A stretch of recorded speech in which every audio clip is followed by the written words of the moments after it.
Yo, so what's good, y'all? We back. Game 2 of the NBA Finals went down between the Boston Celtics and the Golden State Warriors. And to be honest, the game went exactly how I thought it would. Not really score-wise, I thought it would be a pretty closer game than this, but as for the fact that the Warriors took care of business and held it down. They didn't fold and lose home court completely. They just lost game 1, they bounced back in game 2. And heading into Boston for game 3 now, it's an even series. It's a brand new ball game, right? But this game was pretty much like first half, it was close, and then the second half, not so much. And for the first 3 quarters, it kind of felt similar to game 1, except in the third quarter, late third quarter, Golden State really pulled away to the amount where Boston had no chance of coming back in my book. I wasn't going to see Golden State fold twice. I just didn't see it happening. So once that late third quarter came and Golden State was doing what they were doing, I knew it was over from there. But as for like the first quarter, going back to that point, first quarter, I actually thought Boston was in a good position. I thought Boston played pretty well. Defensively, they were better than they were in the first quarter of game 1. Curry didn't have his 21 points. And Golden State, they scored 31 and they were up by like 1 going into the second quarter. But it was a tough 31 points that they scored. So I was like, all right, if Boston can keep the game like this and tough and, a tough game, physical, I was like, Boston is going to win this game. Second quarter, it was kind of similar. Boston was keeping it close. They were only down by like 2 going into halftime.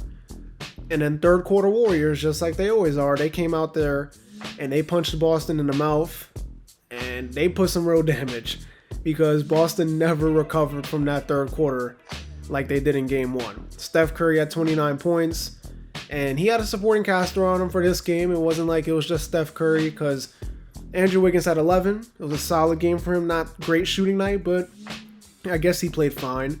Kevon Looney had a good game, 12 points, 7 rebounds.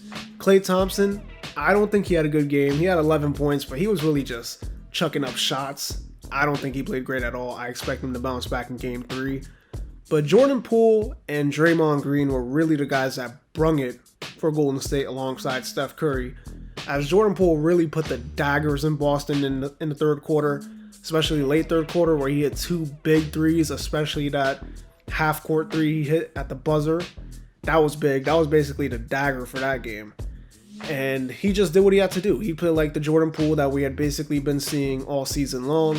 And like we had seen in the first round versus the Nuggets and that sort of thing. He played really well. And Draymond Green, he needed this bounce back game because game 1 was ugly for him. He played horrible. So for him to bounce back was great. He had 9 points. It wasn't like he's one of those guys that's going to bounce back and drop 30. He bounced back in the typical Draymond fashion. 9 points, 7 assists, 5 rebounds. But he really brought it on the defensive end. That's where he really brought it. He was not letting nobody get an easy shot. He was physical. He was on everybody all night.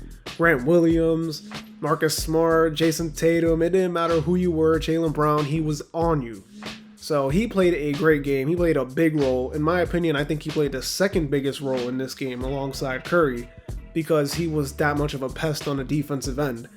And he's a big reason why Boston had 18 turnovers because they couldn't get nothing. Those drive and kick, that dribble penetration and then kick out to the corner for 3 like they were doing in game 1, it wasn't happening.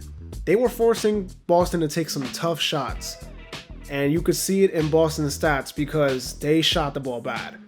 Al Horford did not have the game he had in game 1, but he didn't even have like a typical Al Horford game. He played horrible. He had like 2 points, basically was a non-factor in this game for me. And then you had Marcus Smart. He did not have a Marcus Smart game. He only had 2 points, was in foul trouble, didn't really get to do much. He did not hold Curry down at all. So, bad game for him. Derek White came back down to earth, had 12 points. And then that was pretty much it. Jaylen Brown had 17. He had it going in the first quarter and then got into foul trouble. And that was pretty much his night. He got into foul trouble and he basically was not the same. He wasn't hitting shots. The defense wasn't the same because he didn't want to pick up fouls. So bad game overall for him as well. The only guy that really came to play for Boston was Jason Tatum. Had a better scoring night. Had 28 points, 6 rebounds, 3 assists. Good shooting numbers. So I guess that's a positive you can take out of it. But as for going into game 3, we got ourselves a series because Boston, you know, they bring it on the defensive end, and Golden State in this game, they showed that they can bring it on the defensive end as well, which is why they were second best defense in the regular season. So with these two teams going at it, it's going to be a really good game 3. I think Golden State will take game 3, but I think they'll split in Boston as well. And I think we'll go back to Golden State for game 5 with a split series at 2 apiece. So I think this is going to be a good one. This is going to be a good one. You know, Boston kind of got sent back down to earth a little bit. Draymond was right. Marcus Smart, Derek White, and Al Horford were not going to hit all those shots like they did in game 1. And he proved to be right because they had horrible games, except for Derek White, who had an average game.